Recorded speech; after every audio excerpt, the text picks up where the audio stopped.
Good morning to all. Today we are going to discuss about theory and experimental part of uniform bending. First we'll see the theory. Let us consider a beam of negligible mass supported symmetrically on the two knife edges A and B, which is shown in figure. Let length B, A and B is equal weights W be added to either end of the beam and C and D. Here CA is equal to BD, so due to load applied, the beam bends from the position F and E into an arc of a circle and produces an elevation X from the position F and E. Here we are going to apply load W to be reaction produced at the points A and B acts vertically upwards as shown in figure. Consider a point P on the cross section of the beam. So the forces acting on as a part of PC of the beam are force W at Cn and reaction W at as shown in figure. So the external bending moment is equal to W into A1 minus A2 where W into A. And internal bending moment is Y into Ig by R.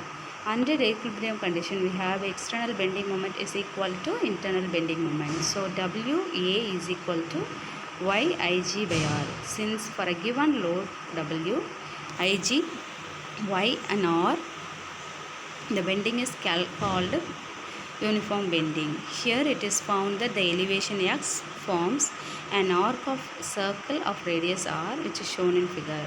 From the figure we get the AFO is equal to OA squared is equal to AF squared plus FO squared from Pythagoras theorem. We get L squared by 4 is equal to X into 2 into R minus X. Simplify it, will get X is equal to L squared by 8R. So radius of curvature R is equal to L squared divided by 8X. Substituting the value R in the equation number 3, we get WA is equal to YIg by L squared by 8X.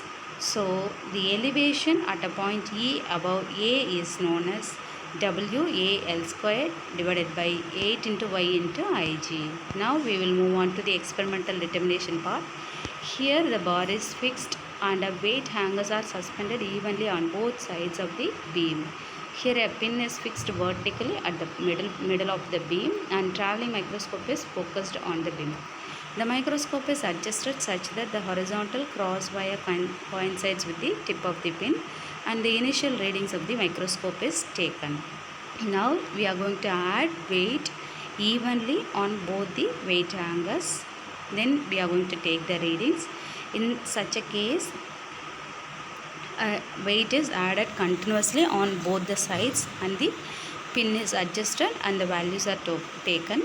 So we have taken the elevation load values for load increasing as well as load decreasing.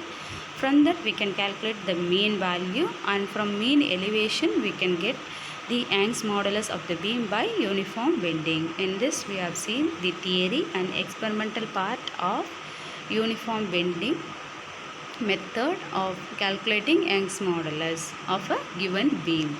Thank you.